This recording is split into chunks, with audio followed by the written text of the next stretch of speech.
Election سے پہلے جوڑ توڑ ایم کیو ایم اور نون لیگ میں رابطہ، شہباز شریف کا خالد مقبول صدیقی کو فون، عام انتخابات پر گفتگو، متحدہ کا 3 رکنی وفد کل نواز شریف سے ملے گا۔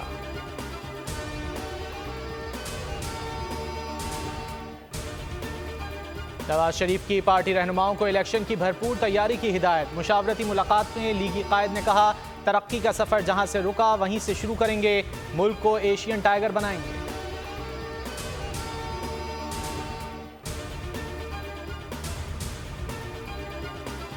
افغانستان سے پاکستان میں دہشت گردی نہ رک سکی، میاں والی ایئر بیس حملے میں غیر ملکی اسلحہ استعمال ہونے کا انکشاف، ہلاک دہشت گردوں سے امریکی ساختہ اسلحہ برآمد ہوا، ماہرین کا کہنا ہے افغانستان میں امریکی اسلحہ کھلے عام فروخت ہو رہا ہے۔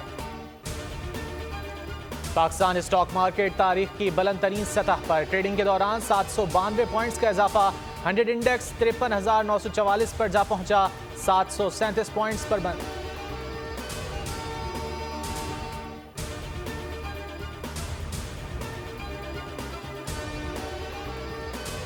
خیبر پختونخوا کی جامعات شدید مالی بحران سے دوچار، خسارہ 2 ارب روپے سے زائد، 20 یونیورسٹیز کے بند ہونے کا خدشہ، رپورٹ کے مطابق 29 نئی یونیورسٹیاں بغیر منصوبہ بندی کے بنائی گئیں۔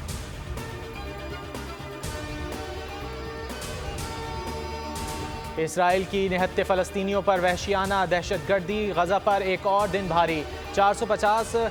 مقامات پر بمباری، صحافی محمد الججا سمیت 200 فلسطینی شہید، شہداء کی تعداد 9,922 ہو گئی، مغربی کنارے سے 50 فلسطینی گرفتار، امریکی وزیر خارجہ کا ترکی کے وزیر خارجہ سے صورتحال پر تبادلہ خیال۔